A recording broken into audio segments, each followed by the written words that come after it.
দুই ভূত, লেখক শীর্ষেন্দু মুখোপাধ্যায়। লালু আর ভুলুর কোনো কাজ নেই, তারা সারাদিন গল্প করে কাটায়। সবই নিজেদের জীবনের নানান সুখ দুঃখের কথা। কথা বলতে বলতে যখন আর কথা কইতে ভালো লাগে না, তখন দুজনে খানিক কুস্তি লড়ে। তাদের কুস্তিও খুব একঘেয়ে, কেউ হারে না, কেউ জেতে না। কুস্তি করে তাদের ক্লান্তিও আসে না, ঘামও ঝরে না। তার কারণ লালু আর ভুলু দুজনেই ভূত। প্রায় 14 বছর আগে দুই বন্ধু মনুষ্য জন্ম শেষ করে ভূত হয়ে লালগঞ্জের লাগোয়া বৈরাগী দিঘির ধারে আশাওড়ার জঙ্গলে ঘাঁটি গেড়ে আছে। মামলা মকদ্দমা থেকেই বাক্যালাপ বন্ধ হয়ে গেছিল। তবে আশ্চর্যের বিষয়, বুড়ো বয়সে মাত্র 7 দিনের তফাতে লালু আর ভুলু পটল তোলে। ভূত হয়ে যখন দুজনের দেখা হলো, তখন দুজনেরই মনে হলো পুরনো ঝগড়া জিইয়ে রাখার আর কোনো মানেই হয় না। তাই দুজনেই বেশ দুজনের সাথে ভাব করে নিল। সময় কাটানোর জন্যে তারা মাঝে মাঝে ইচ্ছে করে ঝগড়া লাগানোর চেষ্টাও করে দেখেছে, কিন্তু দেখা গেল ঝগড়াটা তেমন জমে না। আরও একটা আশ্চর্যের বিষয় হলো, তারা ভূত হয়ে স্তক, এ তল্লাটে কোনো ভূতের দেখা পায়নি। ভুলু বলে, হ্যাঁ রে লালু, গায়ে গত 14 বছরে তো বিস্তর লোক মরেছে, তাদের ভূতগুলো সব গেল কোথায় বলতো? সেটা তো আমিও ভাবছি, আমরা ছাড়া আর কাউকে তো কখনো দেখিনি। আরও কয়েকজন থাকলে সময়টা একটু কাটতো ভালো। ব্যাপারখানা কিন্তু বড্ড গোলমেলে, আমারও ভালো ঠেকছে না। বেশি দিন এরকম চললে আমাদের এই গা ছাড়তে হবে। কিন্তু সেটা কি সোজা? আমি গা ছাড়ার চেষ্টা করে দেখেছি। ভারী সূক্ষ্ম একটা বেড়া আছে, চোখে দেখা যায় না, এতই মিহি, কিন্তু সেই বেড়া ভেদ করা অসম্ভব বটে।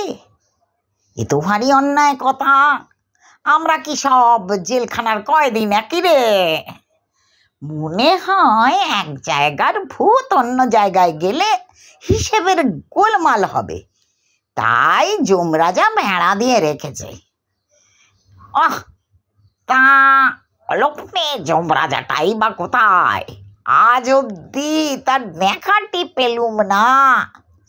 হবে রে হবে, এই একঘেয়ে বসে থাকাটা আমার আর ভালো লাগছে না। বরং চল, গায়ের ভূতগুলো কোথায় গায়েব হচ্ছে সেটা খুঁজে দেখি। আরও গোটা কয়েক হলে দিব্যি গল্প টল্প করা যেত, দল বেঁধে থাকতাম সকলে। বেশ রে, চল খুঁজেই দেখি। তাই চল। দুই বন্ধু মিলে অতঃপর ভূত খুঁজতে বেরোলো, কিন্তু খুঁজতে খুঁজতে হয়রানি সার হলো। একটা ভূতের গায়ের আঁশও কেউ দেখতে পেল না। বড় চিন্তার কথা হলো রে লালু। বটেই তো, এইরকম তো হবার কথা নয়। একটা কথা বলি, যতীন মুৎসুদ্দির বয়স হয়েছে, অবস্থাটাও কদিন ধরে খারাপ যাচ্ছে, এখন তখন অবস্থা। চল তো গিয়ে ওর শিওরে বসে থাকি, আত্মাটা বেরোলেই খপ করে ধরবক্ষণ। কথাটা মন্দ বলিসনি ভুলু, চল তাহলে যাই। দুজনেই গিয়ে যতীন মুৎসুদ্দির শিওরে আস্তানা গাড়ল। খুব সতর্ক চোখে চেয়ে রইল যতীনের দিকে। যতীন বুড়ো মানুষ, শরীর জীর্ণ, শক্তিও নেই। 2 দিন ঠায় বসে থাকার পর 3 দিনের দিন যখন গভীর রাত, তখন লালু আর ভুলু লক্ষ্য করলো যতীনের আত্মাটা নাকের ফুটোর কাছে বসে সাবধানে বাইরে উঁকি ঝুঁকি মারছে। লালু চেঁচিয়ে উঠল, ওই ওই বেরোচ্ছে বেরোচ্ছে, সাবধান রে ভুলু, ক্যাচ করে ধরতে হবে কিন্তু। হ্যাঁ হ্যাঁ, একবার বেরো বাঁচাদন। তা আত্মাটা বেরোলো বটে, কিন্তু ধরা গেল না। শরীর ছেড়ে হঠাৎ এমন চোঁ করে এরোপ্লেনের মতো উড়ে গেল, নাকের ফুটো দিয়ে যে লালু ভুলু হাঁ করে চেয়ে রইল, তারপর ধর ধর ধর ধর করে ছুটল পেছনে। যতীন মুৎসুদ্দির আত্মা সোজা গিয়ে গণেশ গায়েনের বাড়িতে ঢুকে পড়ল, পিছু পিছু লালু আর ভুলুও। গণেশ গায়েন যতীনের আত্মাকে দেখেই এক গাল হেসে বললে, এসেছিস, তোকে নিয়ে ৭,৭১৫টা হলো।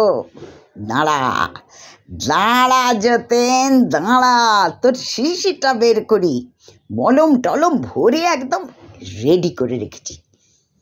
এই বলে একটা ২ ইঞ্চি সাইজের শিশি বের করে যতীনকে তার ভিতরে পুরে কয়েকটা নাড়া দিয়ে ছিপি বন্ধ করে তাকে রেখে দিল গণেশ গায়েন। তারপর আপন মনেই বলল, আর ২টো হলেই কেল্লা ফতে। পরশু ঝুনঝুনওয়ালা লাখখানেক টাকা নিয়ে আসবে। ৭,৭১৭টা হলেই লাখ টাকা হাতে এসে যেত। টাইফয়েড হয়ে 14 বছর আগে সহ্যে নিতে হলো, তাই না লালু আর ভুলুর ভূত দুটো আমার হাত ছাড়া হলো, নইলে আজ আমাকে কে পায়, সে দুটোকে পেলে হতো। লালু আর ভুলু দরজার আড়াল থেকে কথাটা শুনে ভয়ে সিঁটিয়ে রইল। গণেশ গায়েন ঘুমোলে তারা ঘরের তাকে জমিয়ে রাখা ৭,৭১৫টা শিশি ভালো করে পরীক্ষা করে দেখল, প্রত্যেকটাতে একটা করে ভূত মলম মেখে ঘুমিয়ে আছে। লালু, দেখেছিস? দেখছি রে ভুলু, কি করবি? আয় আয় আয়, শিশিগুলোকে তাক থেকে ফেলে আগে ভাঙি। বলে যেমন কথা তাই দুজনে মিলে নিশুত রাতে ঝনঝন করে শিশিগুলোকে ঠেলে ফেলে দিল মেঝেতে। সঙ্গে সঙ্গে ঘুমন্ত ভূতরা জেগে মহাকোলাহল শুরু করে দিল। ভুলু তাদের সম্বোধন করে বলল, ভাইরা বোনরা, তোমরা ভয় পেও না, আমরা তোমাদের উদ্ধার করতেই এসেছি। সবাই আনন্দে চেঁচিয়ে উঠল। গণেশ গায়েনেরও ঘুম ভেঙে গেল। সে উঠে ধমকাতে লাগলো, চুপ চুপ বেয়াদব কোথাকার, তোদের তো মন্তর দিয়ে বেঁধে রেখেছি। কে শোনে কার কথা? ভূতেরা মহা আনন্দে চিৎকার করতে করতে লালু ভুলুর সঙ্গে চোখের পলকে হাওয়া হয়ে গেল। গণেশ দুঃখ করে বলল, সুখে থাকতে ভূতে কিলো রে, কত ভালো কাজ হতো তোদের দিয়ে। ঝুনঝুনওয়ালা তোদের নিয়ে তার আয়ুর্বেদ ওষুধের কারখানায় চোলাই করে কর্কট রোগের ওষুধ বানাতো। এসব তোদের কপালে নেই। তা আমি আর কি করব?